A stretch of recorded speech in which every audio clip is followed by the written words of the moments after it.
beaucoup, hein? C'est qui s'occupe d'eux autres ce matin, hein? C'est Marie-Ève. Hey, merci beaucoup à Marie-Ève, là. Tu sais.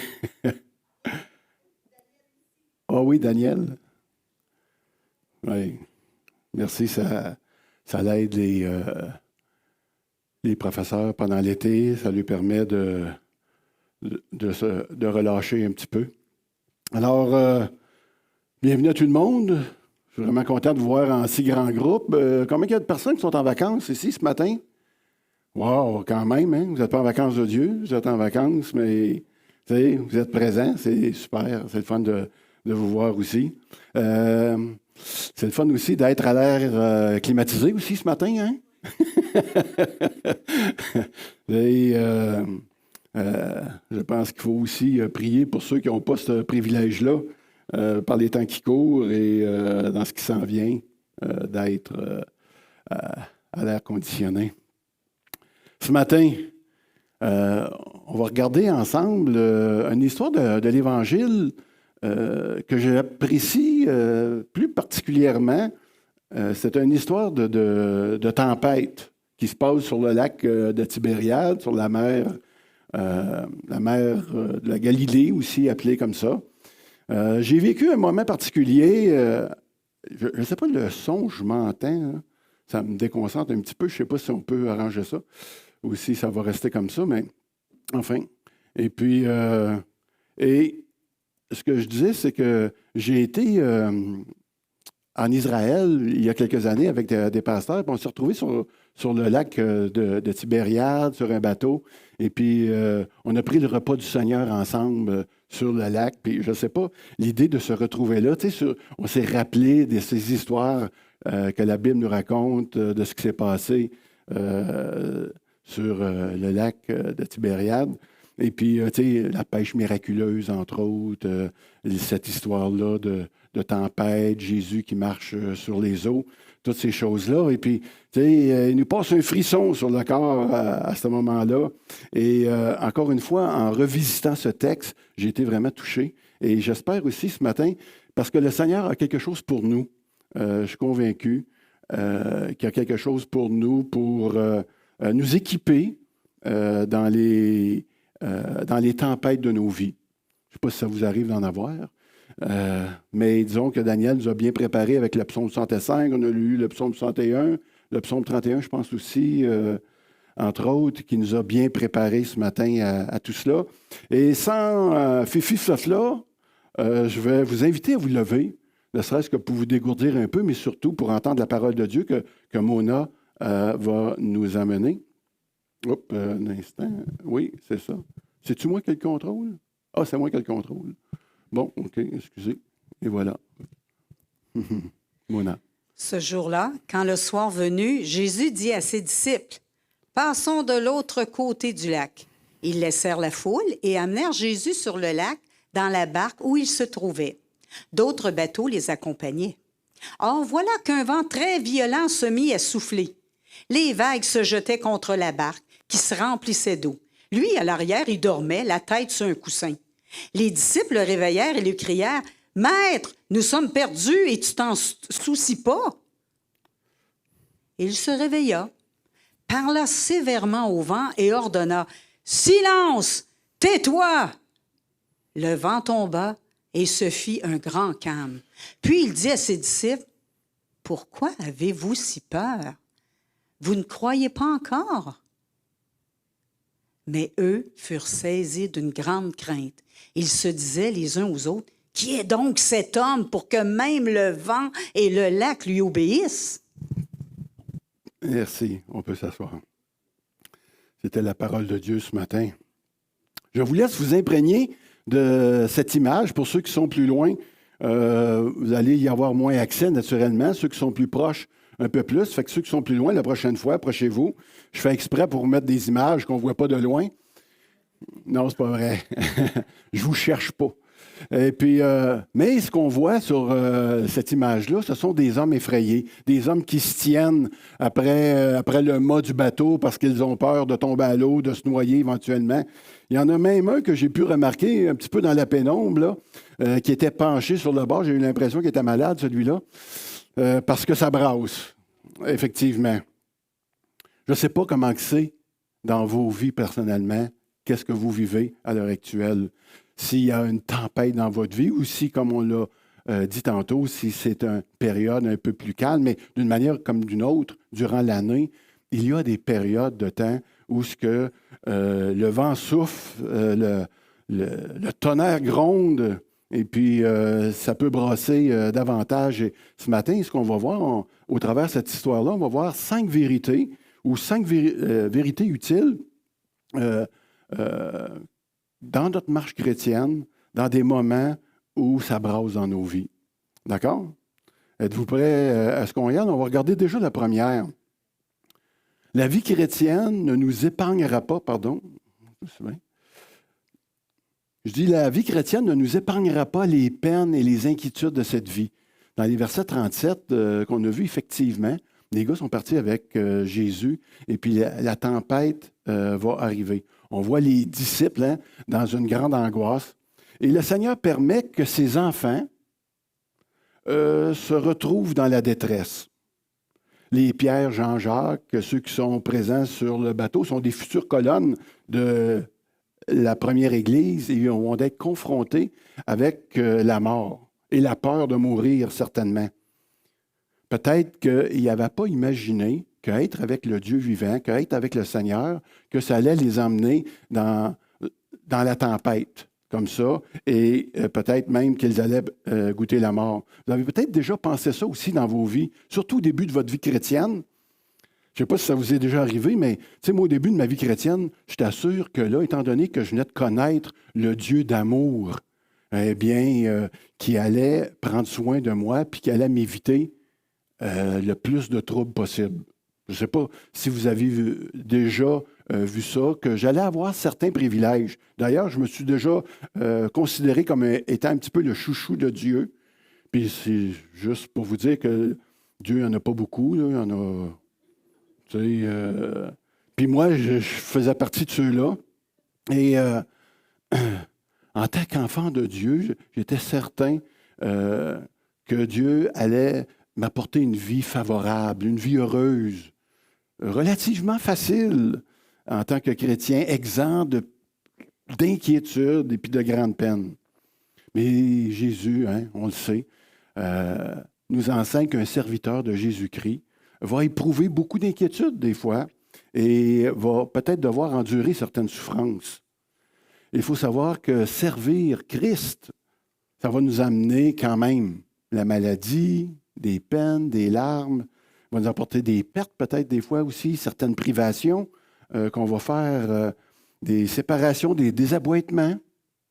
Dieu ne nous a pas promis le ciel sur la terre. Bon, donc, mais il y a des personnes, puis une des raisons pourquoi j'insiste un petit peu sur ce point-là ce matin, c'est parce qu'il y a des personnes de plus en plus, ça court les rues chrétiennes ou la pensée de certains croyants que Jésus-Christ devrait nous amener à bénéficier d'un traitement de faveur en ce qui concerne des fois la santé, en ce qui concerne la richesse. Il n'y a pas tellement longtemps, j'ai rencontré une dame avec mon épouse qui s'attendait à ce qu'elle ne soit pas malade parce qu'elle était chrétienne et elle s'attendait aussi à certaines richesses, qu'il y avait peut-être des chèques qui allaient arriver, qu'elle ne s'attendait pas dans sa boîte à mal ou je ne sais pas quoi, mais que là, présentement, elle manquait de foi pour que ces choses-là arrivent. Fait qu'elle mettait un fardeau sur ses épaules on va dire, développer sa foi parce qu'elle pouvait se baser sur des versets que si vous avez la foi comme un grain de sénévé, okay, vous pouvez dire à cette montagne de se déplacer et puis elle va aller se jeter dans la mer. Donc, elle pouvait croire à quelque part que tous ses désirs avec suffisamment de foi allaient se réaliser. Vous savez, ce qui se passe dans le cœur de cette dame, puis ce qui s'est passé dans mon cœur ou dans votre cœur aussi quand vous étiez plus jeune, c'est inscrit en nous, ça. Il y a comme quelque chose qui est là.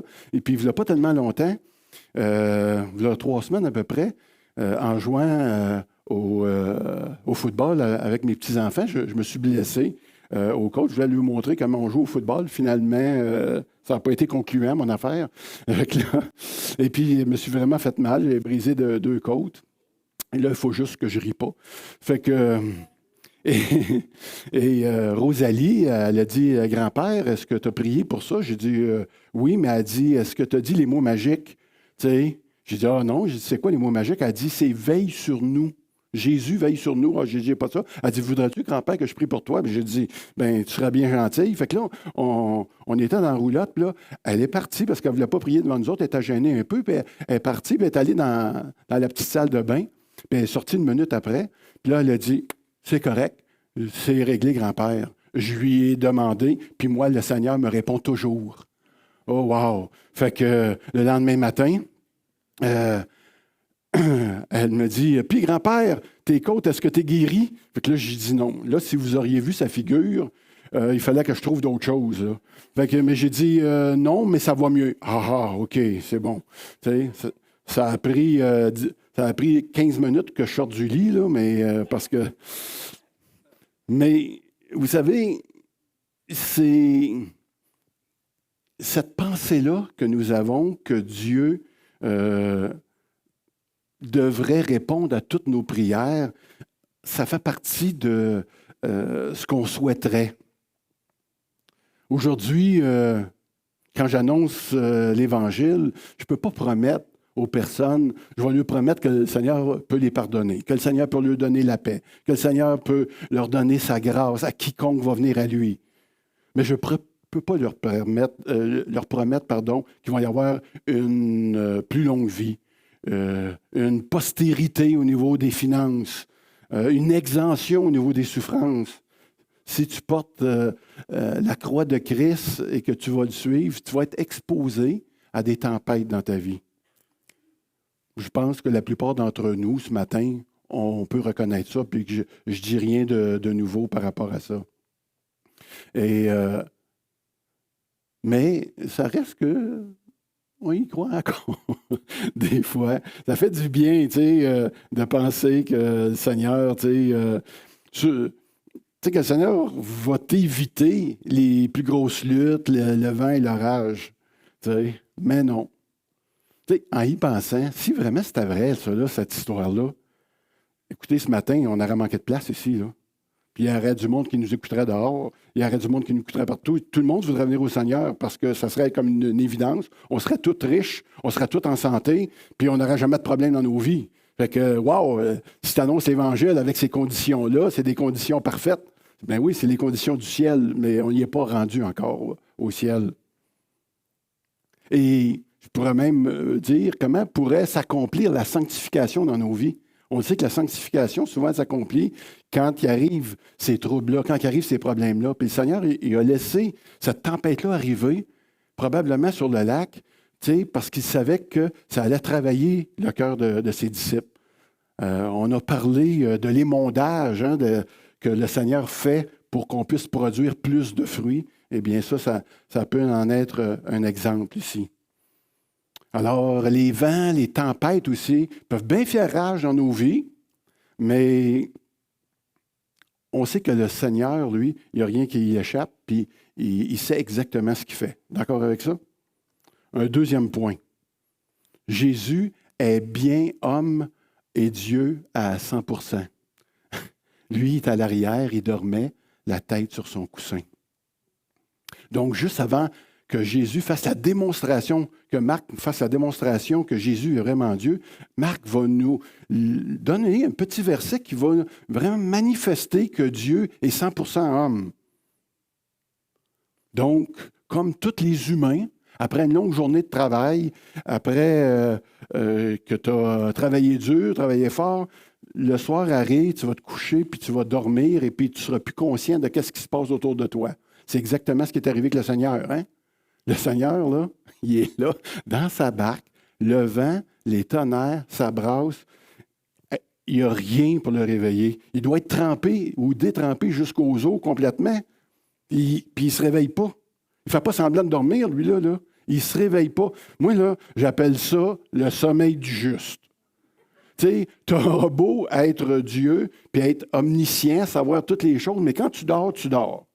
Puis quand tu t'endors de cette façon-là, c'est parce que quand tu t'endors de cette façon-là, c'est parce que tu es capable de t'en remettre à Dieu qui prend soin de toi pendant que tu dors. Avez-vous déjà pensé à ça? Ceux qui ont de la misère à dormir, là, puis qui sont énervés, puis qui sont stressés, puis qui ne savent pas trop qu'est-ce qui va arriver, ça, c'est une bonne manière, tu sais, de se rappeler que Dieu veille sur nous et qu'on peut dormir en paix. Oh boy! Des fois, on peut avoir tendance à l'oublier. Donc, Jésus est égal au Père, mais en même temps, il est aussi fait de chair. Donc, il doit manger, boire, dormir, pleurer. Incroyable, pareil, hein, que le Créateur du monde, le Créateur du ciel, soit aussi un homme fatigué. Celui qui commande aux puissances célestes, a accepté de vivre dans un corps comme celui de sa créature. Et ça, là, c'est important ce qu'on dit là ce matin quand je parle de ça, parce que même Jésus est un puissant sauveur, mais qu'est-ce que ça fait qu'il soit aussi 100% homme? Quelqu'un m'a déjà dit, oui, moi, Serge, moi, pourvu que Jésus, ça c'est sûr et certain qu'il soit Dieu à 100%, qu'il soit homme à 100%, ça ne fait pas une grosse différence, parce que le fait qu'il soit un Dieu, c'est ça qui va faire que je vais être sauvé, puis qu'il peut me sauver. Mais le fait qu'il soit homme, pour moi, tu sais, ça a une importance, on dirait, moins grave, ou moins importante. Mais l'idée que notre Dieu qui s'est fait chair, il ne l'a pas fait pour rien. Il l'a fait pour s'identifier à ce qu'on allait vivre sur terre. C'est-à-dire toutes les choses qu'on va vivre, tous les écueils qu'on va vivre dans nos vies, le Seigneur a passé par là aussi. Et savez-vous quoi? La sympathie, là je ne parle pas d'empathie, là, mais la sympathie, lorsque quelqu'un est sympathique à votre cause, tu sais, on se souhaite souvent les sympathies là, au moment de la mort, mais si quelqu'un est sympathique à votre cause, il y a quelque chose que ça fait que c'est très, très rassurant. Et même, je pense que ça vaut beaucoup plus que beaucoup d'argent. Vous pouvez avoir beaucoup d'argent, mais si vous n'avez jamais la sympathie, c'est-à-dire si vous n'avez pas personne autour de vous qui est capable de vous comprendre, de saisir ce que vous vivez, puis d'être 100% avec vous, ça va être un manque dans votre vie, puis c'est quelque chose que vous ne pouvez pas acheter. Vous pouvez l'acheter un peu en allant voir les psychologues à 150$ de l'heure, mais eux autres, ils vont faire sûr qu'ils ne sont pas sympathiques à votre cause, mais qu'ils sont empathiques à votre cause. C'est très différent. Mais Jésus-Christ, lui, a été sympathique. Et pourquoi il a été sympathique? Parce qu'il a vécu ce que nous, on est en train de vivre. Il dit, en effet, nous n'avons pas un grand prêtre. Ici, je lis Hébreux 4,15. Nous n'avons pas un grand prêtre incapable de compatir à nos faiblesses. Au contraire, il a été tenté en tout point comme nous, mais sans commettre de péché. Approchons-nous donc avec assurance du trône de la grâce. C'est ce qui nous permet de nous approcher de lui sans crainte, afin d'obtenir compassion et de trouver grâce pour être secouru au moment opportun. C'est cet aspect-là de sa humanité qui va nous permettre de s'approcher de lui. Jésus a cette sensibilité-là autant qu'il est puissant. Je ne sais pas, ce matin, est-ce que tu es une personne pauvre et dans le besoin? Jésus l'a été, lui, il n'y avait pas de place à poser sa tête, comme on se dit. Est-ce que tu te sens seul et négligé? Jésus n'a pas été reconnu par ses amis, éventuellement, persécuté. Il a été condamné, quoiqu'il était innocent. Il a passé pour un démon, il a passé pour un mangeur, un buveur, un publicain. Es-tu capable de te comprendre dans ce que tu vis, dans ce que les gens ne te comprennent pas, dans ce que les gens ne sont pas capables de... Lui, le Seigneur, il peut faire ces choses-là. Es-tu tenté par la chair? Jésus a été tenté dans le désert, puis on le sait, hein? Il aurait pu recevoir tous les royaumes de la terre s'il se serait agenouillé devant Satan, mais il ne l'a pas fait, mais il a été tenté de le faire. Est-ce que tu te sens abandonné de Dieu? Jésus, sur la croix, il dit, « Père, Père, pourquoi m'as-tu abandonné? » Ce sont des choses que le Seigneur a vécues dans toute son humanité qui nous permet qu'on puisse s'approcher de lui. Donc, Jésus est non seulement un sauveur, mais est capable de répondre complètement à nos besoins parce qu'il est sympathique à ce qu'on est en train de vivre en tant qu'humain. Il est certainement le meilleur ami que tu pourras jamais avoir. Le troisième point. Il peut y avoir beaucoup de faiblesses ou d'infirmités, même chez un chrétien véritable. Les disciples l'ont réveillé, ils lui ont crié, « Maître, nous sommes perdus et tu t'en soucies pas. » On peut avoir l'impression des fois que, comme les disciples ici, que Jésus dort, qu'il ne nous écoute pas. On peut être tenté même peut-être de lui faire certains reproches. Qui n'a jamais fait de reproches à Dieu par rapport à certaines choses qui peuvent lui arriver, tu sais? Moi, ça m'est déjà arrivé.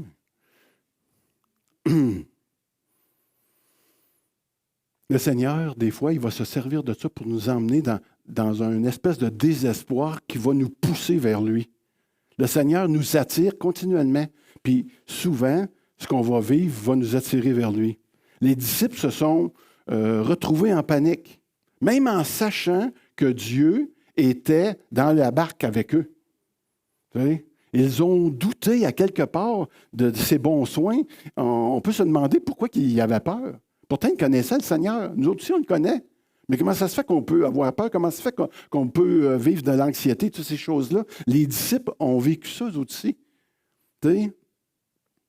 Pourtant, il aurait dû savoir que le Seigneur ne les aurait pas laissés tomber. Mais savez-vous, quand le danger arrive, quand l'épreuve arrive, il y a un phénomène, je ne sais pas s'il est psychologique, mais il y a un phénomène qui se passe à ce moment-là, c'est que notre faculté de la souvenance, on la perd. Quand il arrive des moments de tentation, des épreuves dans nos vies, qu'est-ce qui arrive? C'est qu'on perd la souvenance, la mémoire. On perd la mémoire. Savez-vous, frères et sœurs, qu'est-ce qui est le plus difficile à comprendre pour un enfant de Dieu? Moi, ça a pris du temps, puis c'est jamais gagné, ça. Mais le plus difficile à comprendre pour un enfant de Dieu, c'est l'amour de Dieu pour toi. On n'est jamais complètement certain. Et pensez-vous que les disciples étaient certains de l'amour de Dieu dans ces moments-là? Hey, tu t'en soucies pas? Non, il n'était pas certain. Puis nous autres aussi, on se retrouve dans cette situation-là bien souvent dans nos vies. Tu sais? Puis quand on se retrouve là, c'est l'angoisse, c'est l'anxiété qui se passe. On a tendance à dire qu'est-ce que j'ai bien pu faire au bon Dieu pour que ça m'arrive. Tu sais? C'est comme si le Dieu est en train de régler ses comptes avec nous autres quand les choses difficiles arrivent dans nos vies. Si chacun d'entre nous, chaque enfant de Dieu savait à quel point il est aimé, à quel point qu'il a valu la peine pour Christ de venir sur la terre, de mourir pour toi, si tu savais ça jusqu'à quel point que Dieu t'aime comme que tu es, malgré tes péchés, malgré tes défauts, malgré tes manquements, malgré ton incrédulité, si tu savais à quel point Dieu t'aime vraiment, wow! Ça changera nos vies, frères et sœurs. C'est pour ça qu'on dit que l'amour de Dieu, hein, on doit pouvoir évaluer dans toute sa grandeur, sa largeur, sa profondeur. On a de la misère à la saisir parce que nous autres, l'amour, on a été habitués de la gagner. T'sais, combien de personnes dans les couples cherchent à être aimées en voulant être de plus en plus aimables? T'sais? Mais ce qu'on voudrait, c'est qu'on voudrait être aimé tel que nous sommes. Et ça, le Seigneur fait ça. Puis, c'est arrivé, il y a un monsieur qu'on appelle le père de la foi. Il s'appelle qui? Abraham. C'est le père de la foi. Mais le père de la foi, il a perdu, il n'a pas toujours eu la foi pour être appelé le père de la foi. Il est arrivé beaucoup de choses dans sa vie qui a fait que le père de la foi, là, ça faisait pic-pic. Mais à la fin de sa vie, pour qu'il ait cette connotation-là à son nom, c'est parce qu'il en est arrivé vraiment à supposer que Dieu l'aimait tellement qu'il était prêt à donner son propre fils, Isaac. Il était prêt à l'exposer à la mort parce qu'il avait 100% confiance à l'amour de Dieu pour lui, puis aux promesses de Dieu pour lui. C'est arrivé avec David, c'est arrivé les apôtres ici. Ils croyaient en Jésus-Christ. C'est sûr qu'ils croyaient. Ils aimaient le Seigneur. Ils avaient tout abandonné pour le suivre. Puis cependant, on les voit effrayés dans la tempête. Bien qu'ils ont manqué de foi, est-ce qu'on peut être indulgent à leur égard, envers eux? Puis si on peut être indulgent à leur égard envers eux, est-ce qu'on peut être indulgent aussi à notre égard envers nous-mêmes? Lorsqu'il nous arrive des doutes, lorsqu'on ne sait pas trop, je trouve tellement qu'on est dur envers nous-mêmes des fois. On se juge. Oui, il faut regarder notre cœur. Oui, il faut pouvoir examiner notre cœur, puis c'est bien de pouvoir le faire. Mais en même temps, je pense qu'on a besoin d'avoir le regard de Dieu sur nous. Puis Dieu, il n'est pas là pour nous condamner. Dieu nous a libérés de cette condamnation-là. Et à quelque part, il veut qu'on puisse le voir dans tout ce qu'il est. Un Dieu gracieux, un Dieu qui nous aime, un Dieu qui veut prendre soin de nous.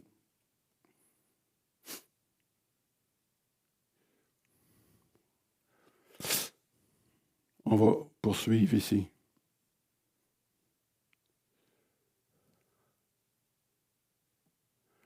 Quatrième vérité essentielle à la foi quand il arrive des moments de tempête. Ça, là, c'est le meilleur moment de l'histoire. Jésus qui se réveille. Wouh! Et là, il va parler en plus. Wouhou! Et puis il va parler sévèrement au vent. Il va lui ordonner au lac, « Silence, tais-toi! » Le vent tomba, il se fit un grand calme. Vous faites un long discours, là. Oh, les vents! Ah, parce que moi, je me rappelle, quand j'étais jeune aussi, j'avais ce pouvoir-là d'arrêter la pluie. Bien, je me l'étais donné, puis je l'ai testé à quelques reprises, puis ça a marché. J'en ai parlé à ma petite fille Rosalie aussi, elle aussi. Il paraît qu'elle a essayé ça, mais elle a dit, grand-père, ça ne marche pas. Tu sais, je dis, ouais. Moi, ça a marché peut-être une couple de fois, puis j'ai pensé que j'étais bien hot, mais finalement, Jésus est capable de faire ça. Il faut le faire. Ça représente toute la divinité, je peux dire, ce miracle-là. Je pense qu'on a besoin de se rappeler à qui on a affaire. C'est qui le Dieu qu'on a cru déjà? Le Dieu qu'on a cru, c'est celui-là. C'est le Dieu qui parle au vent. C'est le Dieu qui fait arrêter les flots. Le lac est devenu calme. Zoom! Rien que d'un coup. Peu importe si la tempête était provoquée par Satan ou c'était dans cet espace-là, à quelque part, Jésus a parlé et le vent s'est calmé, la tempête s'est calmée. Celui qui a le pouvoir de ressusciter les morts, de nous ressusciter à la fin. Celui qui nous donne la vie éternelle, celui qui a créé la terre, celui qui maintient toutes les étoiles et toutes les planètes en orbite par une gravité inimaginable. Celui-là, c'est de lui qu'on parle.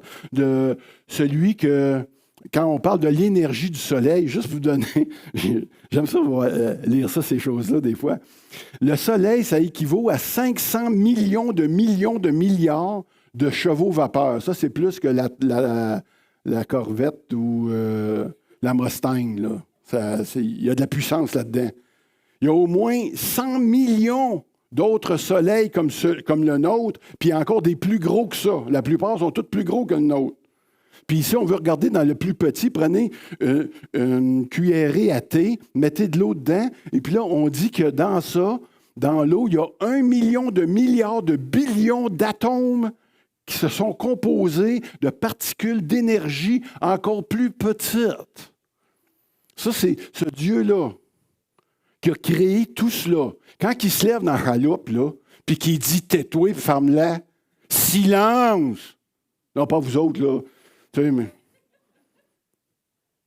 mais il écoute. C'est sûr qu'il écoute. C'est lui qui l'a créé. Hey, quand le Seigneur va parler à ton cœur, penses-tu ça se pourrait qu'il écoute? Tu y vas-tu le voir, là, pour qu'il parle à ton cœur? Tu as un cœur excité, tu as un cœur dérangé. Vas-y. Il y a des bonnes chances. Tu as besoin de protection, il m'a dit. Il dit qu'il est ton berger. Un berger, là, ça protège ses brebis. Touche pas. Touche pas mes brebis. Moi, je suis le berger de mes brebis. Tu as besoin d'un défenseur, tu as un avocat. Coûte pas cher. Il est gratos. Tu as besoin de guérison, c'est lui qui t'a conçu. Il connaît ton body. Tu sais, il va s'en occuper. en temps et lieu. Il n'y a pas de problème avec ça. Tu as besoin d'argent, hein? Ça dit que tout y appartient. Mais il ne te donnera pas selon tes désirs, il va te donner selon sa volonté. Sa volonté, tu manqueras de rien, qu'il dit. Le gouvernement t'inquiète. Il dit que c'est comme une goutte d'eau dans sa main, le gouvernement. Une goutte d'eau. Pas le gouvernement qui mène rien, là. C'est notre Dieu qui mène. C'est lui qui a le pouvoir entre ses mains. Il va répondre à tes besoins pour accomplir ta volonté. Pas la tienne, mais la sienne à lui. Ce matin, la parole te dit que le Seigneur peut parler à ton cœur et t'apporter le calme dans des moments de turbulence. Il l'a fait avec les éléments, avec la mer, avec le vent, avec le tonnerre. Il peut le faire aussi avec ton cœur. Hein? Le Seigneur est capable de parler plus fort que tout ce qui crie en toi. Tu comprends-tu ça? Tu peux venir à Jésus. Il va te rafraîchir et il dit, venez à moi, vous tous qui êtes chargés et fatigués. Si tu as un cœur troublé un matin, je pense que tu as une réponse ici, avec l'anxiété, avec la peur. Jésus est encore en mesure de parler à notre cœur. Pourquoi il est en mesure de parler à notre cœur? Parce qu'il t'aime. Pas parce que t'es fin. Hein? Juste parce qu'il t'aime. Pourquoi qu'il t'aime? C'est parce qu'il a donné sa vie. C'est pour ça qu'il t'aime. Fais-tu une plus belle preuve que ça? Mais tu n'auras jamais d'autre, t'en veux une plus belle. On continue? On a du fun, hein? La cinquième vérité, Jésus exerce une grande patience envers nous, faibles croyants. Quand le vent a cessé, le Seigneur, ce qui est intéressant dans ça, il dit, pourquoi avez-vous si peur? Moi, la première fois que je l'ai lu, ou les fois que je l'ai lu, avant que j'entende Pascal André me le lire mardi matin, quand on passait au travers ce passage-là, j'entendais ça dire, c'est comme si le Seigneur disait, ma gang de vous autres. Tu sais? Non, c'est comme si le Seigneur était frustré. Pourquoi tu as peur? Non. Tiens, t'as pas de foi. C'est qu'est-ce qui arrive avec toi? Comment c'est être fatiguant, là? Tu sais, le Seigneur, il se moque pas. Il n'est pas en train de dire, oh, pauvre petit garçon, ils ont eu peur. Un peu d'éducation de tempête. Non, il ne fait pas ça non plus. Il ne fait pas ça. Il n'est pas fâché, puis il n'est pas impatient. Il commence à me tomber sur le nerf, eux autres. Parle-moi d'une gang. Non, il n'est pas là. Je l'ai entendu. Peut-être que vous allez l'entendre de cette manière-là aussi, mais tu sais, c'est comme il dit. Et pourquoi tu as peur? Tu sais, tu crois pas encore? Regarde, pas grave. Pas grave. Pas grave. Ça, c'est mes petits-enfants disaient, c'est pas grave, grand-père. Même si c'est brisé, le jouet est brisé, pas grave. Le Seigneur se montre patient. Il est vraiment patient avec nous. Je trouve que ses disciples nous ressemblent souvent. Hein? Eux autres avec, ils nous ressemblent. Ils se disputent pour savoir si ça va être qui le plus grand. Ils sont jaloux. Ils vivent la jalousie. Ils appellent le feu du ciel à un certain moment donné parce que le village n'a pas voulu les accueillir. Puis il a dit au Seigneur, envoie, let's go. On va lui descendre le feu du ciel. Tu sais. Nous autres, ça nous ressemble trop. Quand le Seigneur nous demande de prier, qu'est-ce qu'on fait? Bien souvent, on s'endort. Les disciples aussi, c'est ça qui est arrivé dans le jardin de Gethsémane, ils se sont endormis. Il y en a même un qui a dit, hey, moi, si je ne le vois pas, s'il trou dans ses mains et dans son côté, il n'y a pas question, je ne penserai pas que le Seigneur. Mais le Seigneur, OK, pas de problème. Il a provoqué les choses pour que ça arrive, pour que celui qui ne croyait pas puisse venir mettre la main dans ses trous comme tel. Tout ce que ses disciples sont, tout ce que nous sommes, n'a jamais empêché Jésus de les traiter avec compassion, avec bonté, avec douceur, avec patience, avec amour. Jésus, comme avec les disciples, lui ne rejette personne à cause de l'incrédulité. Il va toujours chercher à nous instruire au travers de ça. Mais regardez les faits. Regardez l'effet de qu'est-ce qui est arrivé après qu'il a parlé. Qu'est-ce qui est dit ici? Il dit, mais ils furent saisis d'une grande crainte. Pas dit, ils ont été apeurés un petit peu. Ils ont été saisis d'une grande crainte. Ils se disaient les uns aux autres, qui est donc cet homme que même le vent et le lac obéissent? Les gars, ils ont eu peur de la tempête. Mais là, je pense qu'il y avait encore plus peur du Seigneur quand il a vu ce que le Seigneur était fait. Là, ils commençaient à connaître c'est qui ce Dieu-là, parce qu'ils l'ont vu en action. La crainte de l'Éternel est le commencement, le début de la sagesse. Proverbe 1,7. Et écoutez bien ce que Luc dit ici, dans Luc 12, 4 et 5. Il dit, mes chers amis, je vous le dis, ça c'est Jésus qui parle, il dit, ne craignez pas ceux qui peuvent tuer le corps, mais qui n'ont pas le pouvoir de faire davantage. Savez-vous qui vous devez craindre? Je vais vous le dire, mais ça c'est marqué aussi, là, c'est pas moi. C'est celui qui, après la mort, a le pouvoir de vous jeter en enfer. Oui, je vous l'assure, c'est lui que vous devez craindre. Oi, oi.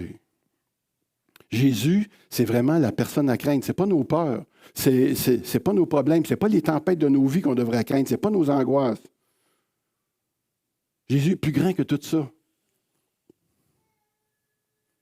Ce matin, je vais m'adresser à une personne. Peut-être que tu nous écoutes un peu plus loin, à distance. Peut-être que tu es ici aussi. Peut-être que tu es en visite ce matin. Je ne connais pas tout le monde. Mais si tu n'es pas un croyant, je veux juste t'inviter à prendre au sérieux cette histoire de Dieu par rapport à celui qui calme le vent et la mer, à qui le vent et la mer obéissent, qui est le seul qui a le pouvoir de donner la vie éternelle. Aucune bonne action, même si tu es la meilleure personne au monde, même si tu es l'ami du pape, ou que tu serais monsieur le pape, pourquoi tu m'écoutes, ça ne fait pas de différence. Tous sont pécheurs. Ils sont privés de la gloire de Dieu. J'espère que cette histoire-là inspire la crainte, effectivement. Inspire une crainte qui t'invite à venir à lui, à celui qui a les paroles de la vie éternelle. Ça va faire une différence. Commence par lui demander pardon simplement pour tes fautes et vois si cela, ça ne va pas calmer ton cœur, effectivement.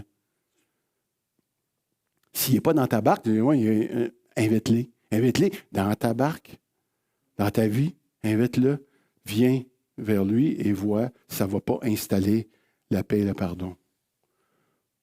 On va conclure parce que vous êtes tellement gentils. Pas pire, hein? Jésus a dit au début de l'histoire, je ne l'ai pas marqué là, il dit « Passons sur l'autre rive ». Ça, c'est Jésus qui dit ça à ses disciples. Il dit « Passons sur l'autre rive ». Jésus invite les disciples à passer de l'autre côté. Donc, si les disciples auraient pris ça au sérieux, tu sais, des fois, là, nous autres, on est habitués de lire la Bible, ça fait des années qu'on la lit. Mais si on prendrait au sérieux certaines choses ici, comme une petite phrase anodine, que le Seigneur dit, que Jésus invite les disciples à passer de l'autre rive, quel effet que ça aurait pu avoir sur les disciples si les disciples auraient cru ça? Des fois, j'ai l'impression qu'on lit la Bible avec un bandeau sur les yeux. On est habitué de la lire. Quelqu'un me dira, « Ouais, mais moi, je la connais, ma Bible. » Oui, tu la connais. Il n'y a pas de problème, mais tu connais-tu celui qui l'a écrit? Tu sais? Ça, c'est la parole de Dieu. Puis la parole de Dieu, dans tout ce qu'elle dit, dans chaque iota qui est mentionné ici, ça peut transformer ta vie, ça peut changer ta vie, ça peut faire la différence. Si les disciples auraient vraiment cru cette simple parole-là, « Hey, le Seigneur s'en va de l'autre bord, nous autres, on est avec lui. Où est-ce qu'on va aller? On va aller de l'autre bord. On va-tu mourir entre les deux? Non. Ça se peut qu'il y ait une tempête, ça se peut que ça vire chaud. Mais on s'en va de l'autre bord. Le Seigneur le dit, je t'emmène de l'autre bord. La Bible a des promesses pour nous aussi, puis il faut pouvoir s'en rappeler à certains moments dans nos vies. Et là, ici, je vais vous rappeler les 5 vérités qu'on a vues utiles à la vie chrétienne dans la tempête ce matin. Si tu veux grandir, frères et sœurs, dans la grâce, dans la paix, tu veux vivre l'Évangile comme une aventure. Moi, je dis aventure, mais moi, je veux vivre l'Évangile avec passion. Je ne sais pas si vous autres, c'est comme ça aussi. On ne veut pas vivre l'Évangile train-train, tu sais. Non, on veut vivre l'Évangile avec passion, tu sais. C'est un étreinte d'amour. On veut vivre cette étreinte-là avec notre Jésus. On veut que ça fasse la différence. Mais oui, ça se peut qu'il ne nous préserve pas des peines de la vie. Une des choses qu'on a vues. La deuxième chose, il était 100% homme. Qu'est-ce que ça te donne, ça? Ça te donne toute la sympathie de Dieu dans tout ce que tu peux vivre. Parce que lui, il l'a vécu aussi, effectivement. C'est plus grand que toutes les richesses. T'sais? Puis oui, tu peux t'approcher de lui à cause de ça, avec confiance. 3, même si tu demeures un pécheur, Dieu est plus grand que ça. Et puis, il n'y a pas de jugement là-dessus. T'sais? On n'est pas sous le jugement de Dieu. On est sous sa grâce. Parce que Dieu a pris sur lui la condamnation. 4, nous pouvons nous tourner vers ce Dieu-là qui a tout pouvoir. On le sait, mais ce matin, c'est le fun de pouvoir s'en rappeler, s'en saisir de lui. Et 5, la patience, la bonté de Dieu pour chaque personne. Chacun de toi-même ce matin. Jésus, ce n'est pas des règles, ce n'est pas des principes mystérieux. C'est une histoire de ton Créateur qui va devenir au fur et à mesure que tu vas le connaître, quelqu'un que tu vas aimer de plus en plus. Il va devenir un ami personnel et glorieux aussi dans ta vie. Souvent, les gens me demandent, en finissant, je peux inviter des personnes d'adoration. Les gens me demandent des fois, « Oui, Serge, c'est quoi que ça fait un pasteur dans la vie? » On a des rencontres avec d'autres pasteurs. Aussi, on prépare des messages et puis aussi, on fait de l'enseignement. On s'occupe de l'Église. Pour nous, l'Église, c'est comme les brebis. Tu ne peux pas comprendre, là, mais tu sais. Vous faites des mariages aussi puis des funérailles. Je dis, oui, ça, c'est François qui fait ça. Non, mais oui, on fait toutes ces affaires-là, mais tous les chrétiens que je connais, ils font ça aussi. Ils sont capables de faire ça. Ils sont tous capables d'apporter l'Évangile d'une manière ou d'une autre. On est tous égaux là-dessus. On a juste quelques tâches, des fois, de différence, mais en général, tu sais, un pasteur, dans le fond, ce que ça fait beaucoup, c'est que ça veut prier. Quand je suis devenu pasteur, je n'étais pas un gros prieur, j'étais un moyen prieur. Mais là, j'ai dit, si je deviens pasteur, il va falloir que je prie. Puis là, le Seigneur m'a dit, ouais, c'est correct que tu pries, mais qu'est-ce qui t'intéresse? Ben, c'est parce que, tu sais, il me semble que c'est logique, tu sais, que tu pries pour chacune des personnes de l'Assemblée. Puis aussi, en même temps, tu sais, je ne voulais pas être, m'occuper de l'Église par mes propres forces. Fait que c'est important pour moi que le Seigneur prenne soin de tout ça. Mais au travers de tout ça, ce que j'apprends à faire, surtout, c'est à le connaître. La prière, la lecture de la Bible, ça m'amène de plus en plus proche de lui, ça m'amène à le connaître. Vous autres, c'est-tu ça? C'est-tu ce que vous souhaitez vraiment connaître le Seigneur plus que toute autre chose? Si Jésus est dans notre barque ce matin, c'est le même. Il n'a pas changé. Il est encore capable de parler. Puis il n'a pas besoin de faire des longs discours. Il est capable de transformer nos cœurs. Il est puissant, puis il est aussi aimant. Amen. Tu vas-tu calmer nos turbulences qui restent là, dans nos cœurs? On va embarquer dans la barque. Ah oui, donc.